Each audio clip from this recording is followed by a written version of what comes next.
सहनावतु सहनौ भुनक्तु सह वीर्यं करवावहै तेजस्विनावधीतमस्तु मा विद्विषावहै। ओम शांति शांति शांतिः। ओम पार्थाय प्रतिबोधितां भगवता नारायणेन स्वयं व्यासेन ग्रथितां पुराणमुनिना मध्ये महाभारतम्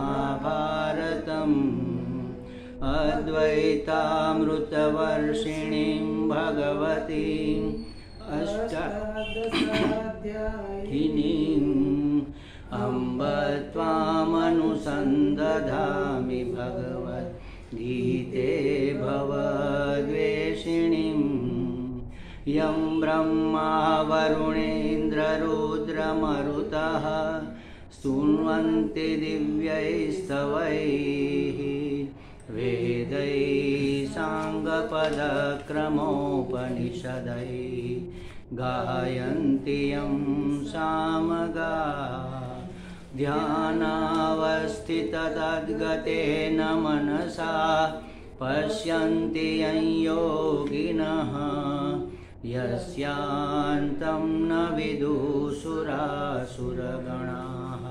देवाय तस्मै नमः देवाय तस्मै नमः। गीता जी का 5वां अध्याय। भगवान ने आगे जो भी बात की इससे थोड़ी कंफ्यूजन हुई अर्जुन को। अर्जुन ने पूछा कि संन्यासम कर्मणाम कृष्ण पुनर्योगम च संश्रसी यत्श्रेय यतयोरेकम तन्मे ब्रूहि सुनिश्चितम। आप निश्चित करके मुझे बताइए। आप दो बातें कर रहे हैं, मुझे बात पकड़ में नहीं आती, मुझे क्या करना चाहिए। उसने अपने लिए पूछा है कि मुझे क्या करना चाहिए। देखो ये बहुत महत्व की बात है। एक एक शब्द को देखते हैं। कृष्ण, हे कृष्ण, कर्मणाम कर्मों के संन्यासम संन्यास की और च એટલે और पुनः फिर योगम कर्म योग की संशसी प्रशंसा करते हैं आप। पहले आप कर्म की प्रशंसा करते हैं, फिर योग की प्रशंसा करते हैं। एतयो उन दो में से जो एक, यत एकम में मेरे लिए जो एक श्रेष्ठ है वह मुझे बताइए। निश्चित करके बताइए। निश्चितम ब्रूहि तन्मे, मुझे निश्चित करके बताइए। हमारे लिए, आपके लिए और किसी के लिए नहीं पूछा अर्जुन ने, अपने लिए पूछा है। अब अर्जुन की स्थिति क्या है देख लो। युद्ध में आया हुआ है, राजपूत का खून है, बहुत युद्ध लड़ चुका है, बहुतों को जीत चुका है, अपने बल पर उसको गर्व भी है, और राजा का राजकुमार है वो भी उसे पता है। तो उसके लिए क्या योग्य है? उसके लिए संन्यास योग्य कैसे हो सकता है? क्योंकि उसका अंतःकरण रजस से भरपूर है। प्रवृत्ति, गर्व, अपनी ताकत, युद्ध करना, जीतना, ये सब बातें रजस की है। हमारे सबके जीवन में रजस ही प्रधान है। सबके मनुष्य के जीवन में रजस प्रधान है। वो कुछ किए बगैर हमें बैठने नहीं देता। रजस का स्वभाव क्या है? एक बार आगे भी चौथे अध्याय में अर्जुन ने पूछा था भगवान को कि भगवान, हम नहीं चाहते फिर भी हमसे बुरा काम क्यों हो जाता है? अंदर कौन है जो हमसे जबरदस्ती बलात् बुरा काम करवाता है? कदाच विश्व का सबसे श्रेष्ठ यही प्रश्न है कि हम नहीं चाहते हुए भी हमारे हाथ से बुरा क्यों हो जाता है? हम क्यों बुरा कर बैठते हैं? फिर पता चलता है कि अरे हमने तो गलत कर दिए, ठीक नहीं हुआ, लेकिन पहले तो पता तो था, फिर भी हो जाता है। तो तब भगवान ने कहा था, काम एष क्रोध एष रजोद्गुण समुद्भव। ये दो दुश्मन तुम्हारे अंदर बैठे, काम और क्रोध, ये तुमसे ये काम करवाते हैं। और वह कहां से पैदा हुए? रजोगुण से उत्पन्न होते हैं। काम एष क्रोध एष रजोगुण समुद्भव, रजोगुण से ये पैदा होते हैं। तो जिसमें ज्यादा रजस तत्व होता है ना, हमारा खुराक, हमारी बोलचाल, हमारी रहन सहन, हमारे भाव, हमारे विचार, उससे ये सब गुण व्यक्त होते हैं। पता चलता है कि हम में कितना रजोगुण है। 1 मिनट भी कोई शांति से नहीं बैठ सकता, ये रजोगुण की बहुलता है। आप शांति से बैठो, कोई विचार भी नहीं करना है, कोई प्रवृत्ति भी नहीं करना है, पता चल जाएगा कितना रजस है। 1 मिनट, ज़्यादा से ज़्यादा 1 मिनट मुश्किल से बैठ सकेंगे, बिना कुछ सोचे, बिना कुछ समझे, बिना कुछ हिले डुले कुछ किए। तो ये रजस गुण में से काम और क्रोध पैदा होते हैं, और जिसके अंदर रजस गुण है वह प्रवृत्ति किए बगैर रह सकता है? नहीं रह सकता। फिर भी उसने सुना कि भाई संन्यास मार्ग, निवृत्ति मार्ग तो बहुत बड़ा है, उसमें कुछ करना नहीं है और सब हमारी पूजा करेंगे, तो वो क्यों न ले लें? वो सबसे अच्छा है, उसी को हम पसंद करेंगे ना। हमारी बुद्धि क्या है, श्रेष्ठ की पक्षपाती है। सब्जी लेने जब जाते हैं ना, बैंगन लेने गए समझ लो, और विंटर में, शीत के मौसम में बैंगन तो बहुत सस्ते होते हैं। हमारे जैसे एक आदमी के लिए तो 1 बैंगन काफी है, 2 ले लो, 2 मतलब 100 ग्राम हुए। अब 5 रुपये के किलो है तो 100 ग्राम का कितना होगा? कोई देगा भी नहीं। फिर भी हमें 2 बैंगन लेने के लिए 50 बैंगन इधर से उधर करेंगे, देखेंगे, जांचेंगे, दबाएंगे। क्यों? सबसे श्रेष्ठ चाहिए। मनुष्य की बुद्धि श्रेष्ठ की पक्षपाती है। जब शास्त्र कहता है कि ज्ञान मार्ग सबसे श्रेष्ठ है, संन्यास सबसे उत्तम आश्रम है, तो हम क्यों ना संन्यास ले लें, हम क्यों ना ज्ञान मार्ग में चले जाए? लेकिन आपकी लायकात है क्या, वो तो देखना पड़ेगा। तो श्रेष्ठ के लिए हमारी बुद्धि हमें खींचती है, लेकिन हमारा अंतःकरण रजस से भरा हुआ है, शुद्ध नहीं है, सात्विक नहीं है और पवित्र नहीं है। 3 प्रकार की हमें जरूरत है अंतःकरण शुद्धि के लिए। एक तो सात्विक माने कि निश्चल होना चाहिए। सात्विक है वो चंचल नहीं होगा, रजस है तो चंचल होगा। तो सात्विक होना चाहिए, शुद्ध होना चाहिए। शुद्ध माने उसमें कोई मैल ना हो, उसको शुद्ध कहते हैं। और पवित्र होना चाहिए। शुद्ध और पवित्र में क्या अंतर है ये समझ लो। जैसे गंगा जल है सबसे पवित्र, गाय का दूध सबसे पवित्र। 1 लीटर गाय के दूध में 1 लीटर शुद्ध गंगा जल मिला दिया तो अब शुद्ध दूध कहेंगे? चोखू दूध कहें? दोनों पवित्र है लेकिन शुद्ध नहीं रहा। तो शुद्ध माने उसके अपने सिवा और कुछ अंदर ना हो। तो हमारे अंतःकरण में, अंतःकरण के सिवा कोई विचार, कोई वृत्ति न उठे, उसको कहेंगे शुद्ध। और पवित्र माने सात्विक। तो शुद्ध और पवित्र और अचंचल माने कि स्थिर, ऐसा अंतःकरण जिसका है वह संन्यास ले सकता है, और उसके लिए संन्यास श्रेष्ठ है। लेकिन महाराज हमारा तो अंतःकरण ऐसा नहीं है, तो फिर क्या करें? तब भगवान ने दूसरा श्लोक कहा जो हमारे लिए बहुत महत्वपूर्ण है और ये बहुत चर्चा का विषय बनता है। श्री भगवान उवाच संन्यास कर्मयोगश्च निःश्रेयसकरावुभौ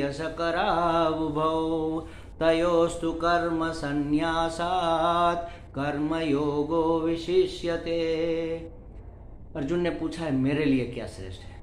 एक प्रश्न इससे पहले मैं बीच में से उठा लेता हूँ। कई लोग कहते हैं कि भगवान ने युद्ध के मैदान में अर्जुन को क्यों उस्केरा कि भाई तू युद्ध कर। अच्छा, युद्ध करने के लिए और कोई बात नहीं बताई और ये सत्संग क्यों करने लग गए? युद्ध के मैदान में ये उपदेश क्यों देने लग गए? क्योंकि अर्जुन ने मांगा था। आप 7वें 8वें श्लोक से लेकर 11वें श्लोक तक देख लो दूसरे अध्याय के।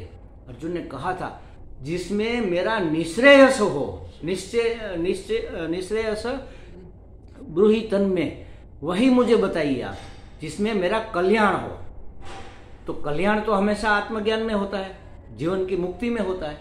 फिर संसार में रहेंगे, महात्मा लोग रहते ही है और सब कुछ करते हैं लेकिन कुछ छूता नहीं है, उसको अलिप्त रहते हैं। हमारे ये शिवानंद जी महाराज कितनी सेवा करते थे, किसी से कोई लगाव नहीं, किसी से कोई अपेक्षा नहीं, किसी से कोई राग नहीं, किसी से कोई द्वेष नहीं। तो हमारा अंतःकरण अगर ऐसा हो जाए तो संन्यास के अधिकारी है, लेकिन ऐसा नहीं है तो हमें लाभ तो मिलना चाहिए ना। तो उसने कहा कर्मयोग सबसे श्रेष्ठ तुम्हारे लिए कर्मयोग। किसके लिए? अर्जुन के लिए। अर्जुन माने हम सब, जिसका अंतःकरण अर्जुन जैसा है, रजस तत्व से भरपूर है, मतलब कुछ किए बगैर रह नहीं सकता, उसके लिए कर्मयोग श्रेष्ठ है। कैसा कर्मयोग? संन्यास कर्मयोगस्स निःश्रेयस करावुभौ तयोस्तु कर्म संन्यासात् कर्मयोगो विशिष्यते। संन्यास એટલે कर्म संन्यास, च और कर्मयोग माने कर्मयोग। कर्म संन्यास माने कर्म छोड़ देना, और कर्मयोग माने कर्म में अपना अहंकार न रखना, अपना कर्ता भोक्तापन नहीं रखना, कोई अपेक्षा नहीं रखना, बिना अपेक्षा के कर्म करेंगे उसको सेवा कर्म कहते हैं। और सेवा कर्म ही निष्काम कर्म होते हैं, उसी को सेवा कहते हैं। वरना सेवा, जहाँ बदले की भावना है वहाँ सेवा कहाँ हुई कि भाई मैं आपका इतना काम कर दूँ तो आप मेरी प्रशंसा कर देना, तो भी सेवा नहीं हुई। कोई अपेक्षा रहेगी तो सेवा नहीं है। बिना सेवा के सहज रूप से जो होता है वो होने दे और उसमें अपना जो भी रोल है वो अदा कर ले, बस इसका नाम है कर्मयोग। तो ऐसा कर्मयोग संन्यास से भी तुम्हारे लिए श्रेष्ठ है। सबसे श्रेष्ठ ऐसा नहीं कहा, तुम्हारे लिए। आगे पूछा ना मेरे लिए, तो इसका अर्थ यही हुआ ना कि तुम्हारे लिए ऐसा कर्मयोग श्रेष्ठ है जिसमें कोई अपनी चाहत ना हो, कोई अपनी इच्छा ही ना हो, और जो भी अपने हिस्से आ जाए वो कर दिया जाए। सृष्टि की संवादिता के अनुसार अपना जो रोल है वो अदा करो, अपनी जो भूमिका है वो अदा करो, वो सबसे उत्तम है। और उस काम करते वक्त, ऐसा कर्म करते वक्त मन में कोई राग द्वेष नहीं होने चाहिए। राग माने पसंद और द्वेष माने नापसंद। ये चाहिए, ये नहीं चाहिए, ये अच्छा है, ये बुरा है, ये राग द्वेष है। राग हमेशा खींचता है और द्वेष हमेशा दूर भगाता है। जो चीज़ हमें पसंद आती है तो चाहिए चाहिए चाहिए, ये राग हो गया। ये हमारे पास होना चाहिए, इससे हमारा संबंध बना रहना चाहिए, ऐसी हमें सुविधा मिलनी चाहिए, ये सब राग है। और द्वेष माने ये नहीं होना चाहिए, इसके साथ मुझे कहाँ रखा, ये द्वेष है। ये कई लोगों को तो इतना द्वेष होता है, कोई पास में आकर बैठ जाता है ना, अरे ये मेरे पास कहाँ से आ गया। पूरा 1 घंटा सत्संग के वक्त उसी का विचार करते हैं, सत्संग नहीं करते, इतना द्वेष होता है। तो जिसका अंतःकरण राग द्वेष से मलिन है वो कैसे संन्यास ले सकता है। संन्यास का मतलब तो सबको एक दृष्टि से देखना है, किसी के प्रति राग नहीं, किसी के प्रति द्वेष नहीं, जो है खुल्लम खुला होना चाहिए, उसी का नाम संन्यास है। संन्यास का मतलब सम्यक न्यास, अच्छी तरह से अपना अहम त्याग देना, मतलब कर्तृत्व और भोक्तृत्व अपना नहीं रहना चाहिए। जो भी करेंगे हुआ, अंदर से प्रेरणा हुई, परमात्मा ने कहा हो गया। अपनी वासना के वश नहीं होना, अपने विवेक के वश होकर ये करना है। और त्याग का मतलब है सब कुछ अपना नहीं है, कोई भोग की इच्छा ना हो, मतलब कर्तृत्व और भोक्तृत्व, ये 2 चीजें छूट जाए। ये कैसे आती है? अहमता से कर्तृत्व आता है और ममता से भोक्तृत्व। अहमता, ममता और कामना, ये 3 चीज अगर जीवन में से निकल गई तो आप महात्मा बन गए। नहीं निकलती ना, और उसके लिए 3 ऐषणा होती है, तीनों ऐषणाओं का त्याग करना पड़ता है। वित्तेषणा, पैसे की कोई चाहत नहीं, आता है रोकना नहीं, जाता है रोकना नहीं, आता है आने दो, जाता है जाने दो, और नहीं जाता है तो इधर से आता है इधर से बहा दो। हमारे स्वामी जी ने मैंने जब संन्यास लिया तब मुझे कहा था, मैंने कहा स्वामी जी अब क्या करेंगे? उसका 2 काम करने हैं, एक तो आत्मकल्याण, दूसरा जगत कल्याण। मैंने पूछा महाराज जी ठीक है ये तो करेंगे, लेकिन उसका तरीका क्या है बताओ, कैसे करें? तो उसने कहा अध्ययन और अध्यापन। आप अध्ययन करो, आपका आत्मकल्याण होगा। अध्यापन कराओ, ये प्रवचन सत्संग कराओ, जगत का कल्याण होगा। अच्छा तो रहना कैसे है ये भी बता दो। तो जो आता है आने दो, जो आया है उसको जाने दो, पकड़ के नहीं रखना किसी को। पैसे आए, कोई वस्तु आए, कोई सम्मान मिले, आपको सम्मान मिला आप दूसरे को सम्मान दो, जो भी आए बांटते जाओ बस, कुछ पकड़ के नहीं रखना। जब जल ठहर जाता है ना तो उसमें काई जम जाती है, वो गंदा हो जाता है, मैला उसमें जीवड़ा पड़ जाते हैं, जंतु हो जाते हैं उसमें। तो बहता पानी निर्मल रहता है। संतों का जीवन ऐसा होना चाहिए। बाहर से नहीं दिखता महाराज, आप किसी को जज नहीं कर सकते। जज करने के लिए उसके लेवल तक आपको आना पड़ेगा। मैं कहूँ ये सन्यासी ऐसे थोड़े होते हैं यार। ये तो आज ही हमारी एक मित्र से बात हुई, किसी महात्मा के बारे में कह रहे थे, महाराज जी उसके लिए मुझे तो बहुत सम्मान है, मेरे गुरु के समान है, लेकिन कितना विलासी जीवन है, गहने इतने पहनते हैं, कपड़े इतने अच्छे अच्छे रखते हैं, गाड़ी में घूमते हैं, इतना सुविधा के साथ रहते हैं। ये सब बाह्य लक्षण है। उसका अंतःकरण सन्यासी है या नहीं ये देख लो। सब ये तो उसका प्रारब्ध है, पूर्व का जो पुण्य है आपका, वो प्रारब्ध आपके गोद में आकर गिरेगा। क्या करोगे तुम? फेंक दोगे तो फिर से आएगा। जैसे हमारे गुरुजी है, उसने अपने नाम से एक साइकिल भी नहीं रखी, उसकी अपनी कुटिया भी नहीं, उसका अपना आश्रम भी नहीं, वो ट्रस्ट में भी कहीं नहीं है। उसके साधकों ने उसके लिए एक कुटिया बना दी तो उसमें रहते हैं। गाड़ी है नहीं, आश्रम की भी गाड़ी नहीं है, लेकिन डेली एक नई गाड़ी उसको लेने और छोड़ने के लिए आती है। लोग झगड़ते हैं कि आज स्वामी जी मेरी गाड़ी में बैठेंगे। फिर स्वामी जी ने कहा भाई आप ऐसा करो, वारा निकाल लो, एक सोमवार को आए, एक मंगलवार को आए, एक बुधवार को आए, ऐसा कर लो और सोच समझ कर डिवाइड कर लो। तो देखो उसके नसीब में है, प्रारब्ध है, क्या करे। तो डेली एक गाड़ी आती है, सब सुविधाएं मिल, सब सम्मान भी मिलता है, और जो दुख का भोग है वो भी मिलता होगा, उसकी इच्छा के अनुसार नहीं होता होगा, तो उसका तो एक क्या कहते हैं वो तकिया कलाम, ऐसा कहते हैं ना, तकिया कलाम है, आम ज होय आनु नाम ज संसार है, ऐसा करके जाने दो, ऐसा ही होता है, यही होता है, या संसार में और क्या हो सकता है, चलो छोड़ो, क्यों जिद करना कि ऐसा ही हो, जैसा होता है होने दो। तो ये महात्मापन है, ये अंदर की बात है, ये बाहर से नहीं दिखती। तो अंतःकरण कैसा है वो लोग सब अपने आप में जानते हैं, जिसका अंतःकरण शुद्ध है। भगवान जानते थे अर्जुन का अंतःकरण, इसलिए कहा कि तुम्हारे लिए संन्यास श्रेष्ठ, संन्यास से कर्मयोग श्रेष्ठ है। तो कर्म संन्यास और कर्मयोग ये दो ही परम कल्याण करने वाले, दोनों ही है तो परम कल्याण करने वाले, लेकिन परंतु तयो उन दोनों में भी कर्म संन्यासात कर्मयोग विशेष्यते, कर्म संन्यास से कर्मयोग श्रेष्ठ साधन है। लेकिन किसके लिए? जिसने पूछा है उसके लिए। एक महात्मा की मैं सच्ची घटना में बताता हूँ। कोई आया उसके पास, जैसे हम सत्संग कर रहे बैठे, और कोई बाहर से आया और पूछे कि महाराज जी, मैं अपने मित्रों, अपने घर वालों को, अपने साथियों को, अपने साधक साथियों को कहता हूँ कि भाई कहीं जाने की जरूरत नहीं, घर में बैठकर भी सब हो सकता है। कहाँ भगवान कहाँ नहीं है, घर में बैठकर भी हो सकता है।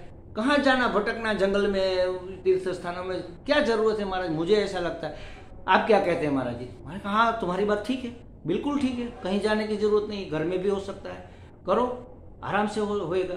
अगर तुम्हारा दृढ़ निश्चय तो होगा, क्यों नहीं होगा। करना तो तुम ही को है, कहीं पर भी जाओ और नहीं जाओ तो भी हो, करना तो।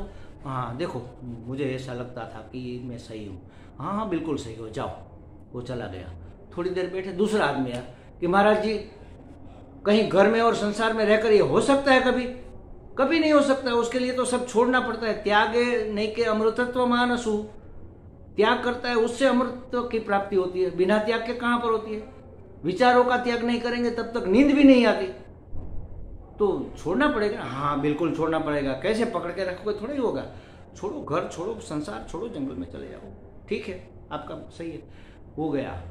साधक जो बैठे वो, महाराज आपने कहा कि छोड़ने की जरूरत नहीं और दूसरे को कहा छोड़ना पड़ता है, सही बात क्या है? तो उसने कहा देखो जिसने जैसा पूछा ऐसा कहा। पहले ने पूछा कि छोड़ने जरूरत थोड़ी है, मतलब कि उसको छोड़ने का मन नहीं है, और मैं कहूँ कि छोड़ दो तो बिना मन के छोड़ेगा तो वो छूटेगा नहीं, यहाँ तो पकड़ा रहेगा। तो इसलिए मैंने कहा कि करो। वास्तव में आज तक बताओ, हम सब कहते हैं घर में भी ये सब होता है, बताओ कितने लोगों ने किया? एक सैंपल बताओ मुझे। जनक राजा ने किया। जनक राजा का जैसा अंतःकरण है तुम्हारा, उसके जैसी निष्ठा है क्या आपकी? अगर है तो घर में होगा। हमारी न तो निष्ठा है, न तो हमारा अंतःकरण शुद्ध है, न तो हम नित्य नियम भी कर सकते हैं। 2 टाइम 2 माला करनी होती है तो उसमें भी आधी करके छोड़ देते हैं, कभी कभी बाद में कर लेंगे, कल 2 कर लेंगे, ऐसे थोड़े ही होता है। उसके जैसी निष्ठा थोड़ी। किसी ने कहा कि आपकी वो जल रही है जनकपुरी, तो जलती है तो जलने दो, मेरा क्या जाता है। इतनी निस्पृही वृत्ति अगर होगी तो घर में रह के होगा। ये तो है नहीं हमारे पास। ये हमने संन्यास मैंने क्यों लिया? मैं तो सबसे कहता हूँ मैं बहुत दुर्बल आदमी हूँ, ये मेरा प्रोटेक्शन है। मैं घर में रहकर नहीं कर सकता था, मैं तो घर में सन्यासी से श्रेष्ठ जीवन जीता था। पूछो इसको, घर अलग था, मैं अलग रहता था, कभी ऊपर जाता भी नहीं था। एक टाइम भोजन करने के लिए गया, मेरा दरवाजा बंद, कोई ना तो मुझे मिलने आता था, ना तो मुझे कोई डिस्टर्ब करता था। क्या सन्यास की जरूरत थी? लेकिन ये है हमारा प्रोटेक्शन है। हाँ हमारे से ये नहीं होगा, मन में हमें जगाता रहता है। तो अगर जरूरत है तो आप लो, जरूरत है तो आप छोड़ो। अपना खुद का असेसमेंट हम खुद ही कर सकते हैं, और कोई नहीं कर सकता। घर में रह के भी हो सकता है, नहीं हो सकता ऐसा कोई नहीं कहेगा, लेकिन किसी ने किया, और जिसने किया वहां का लेवल हमारा है क्या? अगर वहां तक पहुंचने की हमारी दृढ़ श्रद्धा और तमन्ना है, ताकत है, सामर्थ्य है, तो करो, तो हो जाएगा। 100% होगा, कोई नहीं कहता नहीं होगा। हर जगह देखो, शास्त्र में कई बार कहा है कि शास्त्र सम्मत तर्क करने चाहिए, कुतर्क नहीं करने चाहिए। अब कुतर्क किसे कहेंगे? जैसे समझो कि भगवान तो सब जगह है, मंदिर में जाने की क्या जरूरत है? बात गलत थोड़ी है, सही है ना? मंदिर में जाने की क्या जरूरत है? भगवान तो हर जगह है। तीर्थ करने की क्या जरूरत है? यात्रा करने की? भगवान तो हर जगह है। राजकोट में भी है तो काशी क्यों आ गए? बात तो सही है, ये कुतर्क हो गया। अगर सब जगह है तो मंदिर में भी तो है कि नहीं, तो जाओ ना। सब जगह है तो मंदिर में है तो क्यों ना जाए, ये सुतर्क हुआ। और क्यों जाए सब जगह है तो ये कुतर्क हुआ। शास्त्र सम्मत सुतर्क करेंगे तभी हमारा अंतःकरण शुद्ध रह पाएगा, वरना वो मैल चढ़ता जाएगा, पता भी नहीं चलेगा कि हमने क्या सोचा, क्या बात की। अरे घરમાં થાય હવે હું કાંઈ આ બધે જવાની જરૂર નથી, કરો, करके दिखाओ, एक सैंपल तो पेश करो, आप अपना जीवन बना के बताओ।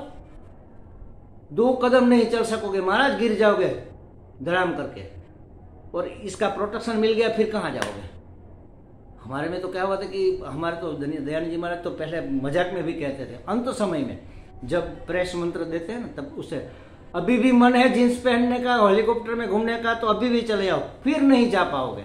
एक बार यहाँ पर आ गए, इसमें वापस मुड़ने का कोई रास्ता नहीं है। अब हमने इसीलिए लिया कि वापस मुड़ने का रास्ता ही नहीं है, जख मार के करना पड़ेगा। कहाँ जाएंगे, जीवन बर्बाद थोड़ी करेंगे, न तो वो किया न तो ये करेंगे, तो ये तो बर्बादी हुई। तो करो, मन ही मन में करो, अध्ययन करो, बहुत चिंतन करो, बहुत श्रवण करो।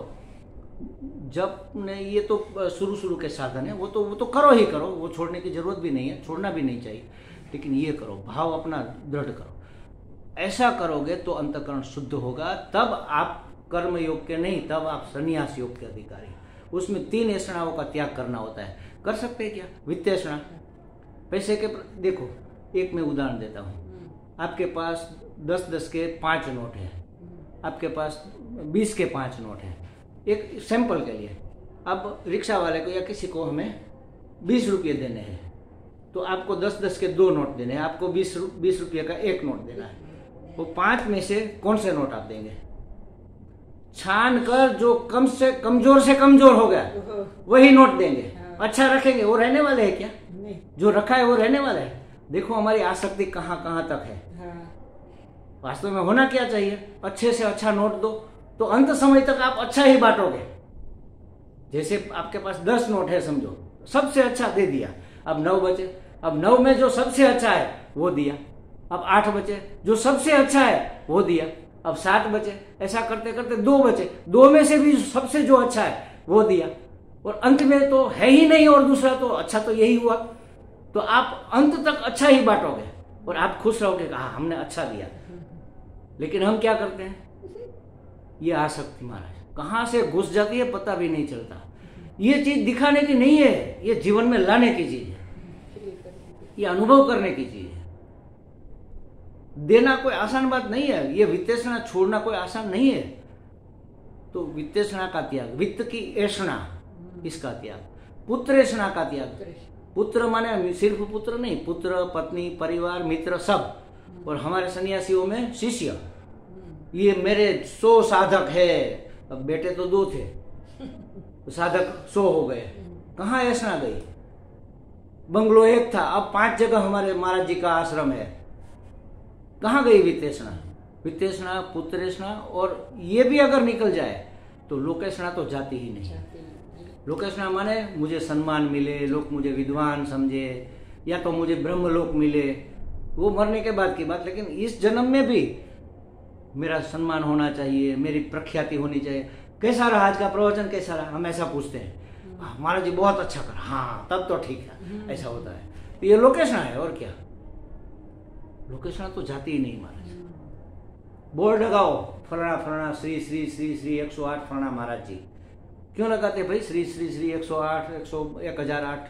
क्या जरूरत है आपको? मंडलेश्वर, महामंडलेश्वर, जो मंडलेश्वर बना समझो कि गया, लोकेषणा नहीं गई। नहीं, लोग ऐसा मानते हैं तो लोगों के लिए करना पड़ता है, ये तो बहाना है लोगों के। आप हमारे महाराज जी को करके दिखाओ। हम तो कहते हैं कि ये घड़ी हमें माता जी ने दी है, इसलिए उसने आग्रह किया था कि पहनना, इसलिए हम पहन रहे हैं, पहले नहीं पहनी थी। हमारे महाराज जी को पहना के दिखाओ, चाहे कितना भी आपका प्रेम हो, वो जानते भी हो, पहना के दिखाओ। हमारे अंदर अंदर कहीं पर ऐसी ऐषणा पड़ी हुई है कि हम पहने, तभी तो पहनते हैं ना।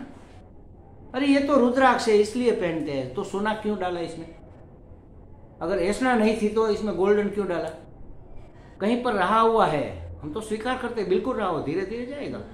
बहुत ज्यादा निकल गया, 100 में से 80-90% निकल गया, समझो 5% तो अभी है। तो ये ऐसा जब तक नहीं जाएगी तब तक कोई सन्यासी का अधिकारी नहीं है।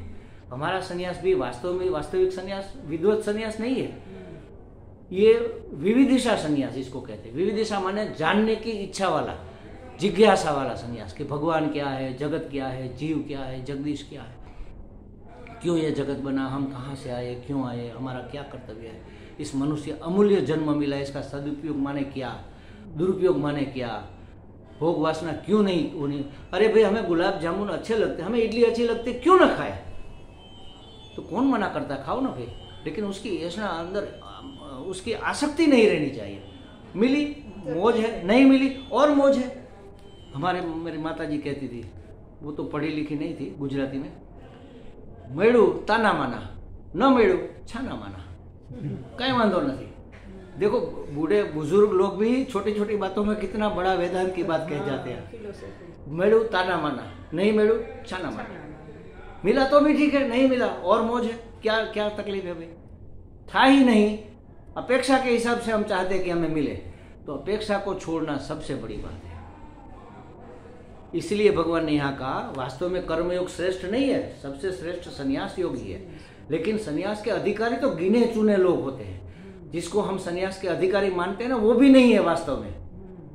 हमारी परंपरा में 12 साल 15 साल 16 साल 12 16 18 साल इतनी साधना करने के बाद संन्यास मिलता है, और गृहस्थी को तो मुश्किल से मिलता है। और हमारे दयानंद जी महाराज के तो 250 शिष्य है, उसमें शायद मैं पहला ऐसा आदमी हूँ। गृहस्थी तो बहुत है, एक रसानंद जी सब है।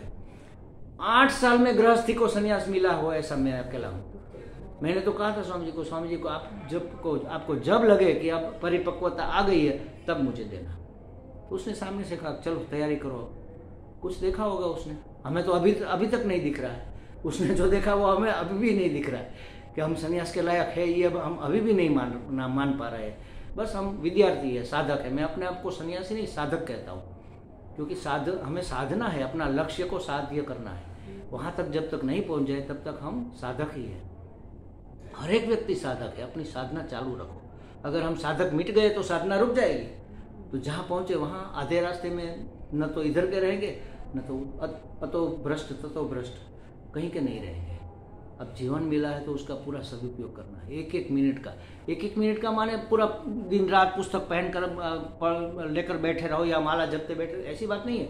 अंदर से 1 मिनट भी संसार अंदर घुसना नहीं चाहिए, बस अंदर चलता रहना चाहिए। चिंतन में संसार नहीं होना चाहिए, परमात्मा से हमारा एक कनेक्शन जुड़ा रहना चाहिए। बाकी इस रामकृष्ण परमहंस जी कहते थे आपको संसार करना है करो, एक हाथ से संसार करो, एक हाथ से भगवान को पकड़ कर रखो। इसका मतलब क्या, यही मतलब है कि अंदर से आप परमात्मा के सानिध्य में रहो, बस उसी का चिंतन करो, उसी का मनन करो, उसी का निधिध्यासन करो। और बाकी बाहर से जो व्यवहार है अपना, जो भी आपकी भूमिका, ये तो वेश है। जैसे नाटक में भूमिका अदा करते हैं ना, कोई राजा की, कोई सन्यासी की, ऐसे हम भूमिका, कोई माता का रोल कर रहा है, कोई पिता का रोल कर रहा है, कोई वक्ता का रोल कर रहा है, कोई श्रोता का रोल कर रहा है। ये तो रोल है, वो इतने अच्छे से करो, इतने अच्छे से करो। एक व्हाट्सएप मेरे आया था बहुत पहले कि अपनी भूमिका इतने अच्छे से निभाओ कि पर्दा गिरने के बाद भी तालियां बजती रहे, पर्दा गिरने के बाद भी तालियां बजती रहे। बस इतना अच्छे से अपना रोल निभाओ, किसी को पता भी क्या चले कि हमारे अंदर क्या चल रहा है। ये दिखाने की चीज थोड़ी है, दिखाओगे तो वो उसका असर मिट जाएगा। जो आपने दान किया, धर्म किया, पुण्य किया, सत्संग किया, मन में जो साधना की, वो किसी को कहते नहीं, मंत्र भी किसी को बताते नहीं, बताओगे उसका असर निवृत्त हो जाता है। तो ये अंदर चलना चाहिए, बाहर से लगे। कई महात्मा मैंने देख गालियां बकते हैं, पत्थर मारते हैं, क्यों? लोगों को दूर रखने के लिए, अपना एकांत भंग न हो जाए। वास्तव में वो बुरे नहीं है, वो तो जानते हैं। स्वामी जी, एक महात्मा से मैंने पूछा, उसने कहा गुस्सा करो, लेकिन अंदर आपको पता होना चाहिए कि मैं गुस्सा कर रहा हूँ और ये नाटक है, वास्तव में आपके सर पर नहीं चढ़ जाना चाहिए। तो हम कहाँ उसका मूल्यांकन करते हैं? अब ये सन्यासी हुआ, अभी गुस्सा तो गया नहीं, लोभ तो गया नहीं, फला तो गया नहीं। अरे गया नहीं गया आपको कैसे पता है? आप उसके लेवल तक पहुंचोगे तब पता चलेगा ना। हम क्यों किसी का मूल्यांकन करें? अपना करो ना। अपना करने में क्या दिक्कत है? इतने सारे दोष भरे पड़े हैं, दूसरे का दोष देखने की जरूरत ही क्या है? दूसरे का दोष देखना यही सबसे बड़ा दोष है। सबसे बड़ा अगर दुनिया में कोई दोष है तो दूसरे का दोष देखना, इससे बड़ा पाप भी कोई नहीं है, कोई दोष भी नहीं है इससे बड़ा। लेकिन वो तो हम छोड़ नहीं पा रहे, कैसे हमारा अंतःकरण शुद्ध होगा? तो उसके लिए कर्मयोग श्रेष्ठ है। कर्मयोग माने कोई अपेक्षा के बगैर काम किए जाओ। आपके हिस्से जो भी आता है, आपका रोल जो भी है, पिता का है, ऑफिसर का है, यात्री का है, साधक का है, जो भी आपका जब भी रोल है उसको अच्छे से किया जाओ। कोई अपेक्षा न रखो कि इसके बदले में मुझे ये मिलेगा, ऐसी कोई अपेक्षा न रखो और अपना रोल निभाते हो। ये कर्मयोग हो गया, ये सबसे श्रेष्ठ है। अभी हमारे सबके लिए यही श्रेष्ठ है, क्योंकि अंतःकरण इससे शुद्ध होता है। अपेक्षा रही तो शुद्ध नहीं होगा। ये खर्च हो गया ना, पुण्य खर्च हो गया, पुण्य कमाया और खर्च हो गया। हमने दान दिया और कहीं आज हमने 50 रुपया दान दिया नगीन भाई, तो 50 रुपये का दान, अरे सॉरी वाह आपने तो बहुत बड़ा दान किया, पुण्य खत्म, हमने खर्च कर दिया। तो ये खर्च हो जाता है महाराज। तो अंदर हमें कमाना पड़ता है, हर क्षण कमाना पड़ता है। कितने जन्मों से हमने ये सब राग द्वेष के पर्च इसके ऊपर चढ़ाए हुए हैं, परत के ऊपर परत चढ़ाई है। अब इसको तोड़ना कोई आसान थोड़ी है, हर क्षण उसके लिए पुरुषार्थ करना पड़ेगा। इसलिए भगवान कहते हैं, हे अर्जुन, कर्मयोग और कर्म संन्यास दोनों श्रेष्ठ है, लेकिन मेरी दृष्टि में तुम्हारे लिए कर्म संन्यास सबसे उत्तम है। तुम कर्म सन्यासी बनो, फिर अपने आप जीवन, फिर देखो अंत समय में सब हिमालय में चले गए ना, 5 पांडव चले गए, सब छोड़ छाड़ कर, किसी को पूछने की कहने की जरूरत भी नहीं रही। अंतःकरण शुद्ध हो गया, निवृत्ति। बहुत किया, क्या रखा है संसार में, छोड़ो। अलम हो गया, यहाँ तक तृप्त हो गए, छोड़ दिया। बिना तृप्त हुए छोड़ोगे तो छूटेगा नहीं, पकड़ के रखेगा, वो आपको पकड़ेगा, आप नहीं पकड़ोगे वो पकड़ेगा। तो कर्मयोग सबसे बेस्ट है, जो आपकी गोद में आ जाए, ढूंढने की भी जरूरत नहीं, जो आपके हिस्से है उसको अच्छे से करते जाओ। कोई अपेक्षा नहीं, अरे हमने उसका इतना किया और उसने हमारी तो कोई कीमत ही नहीं की, मारे गए। कीमत करे चाहे ना करे, बस बांटते जाओ, यही हमें करना है बस। इससे अच्छी और कोई साधना नहीं है। अपना बांटो, अपना प्रेम बांटो, अपना जो ज्ञान है वह बांटो, अपनी सेवा है, कोई स्वार्थ कोई अपेक्षा नहीं रखो। इससे अच्छा हमारे भले का कोई साधन नहीं है।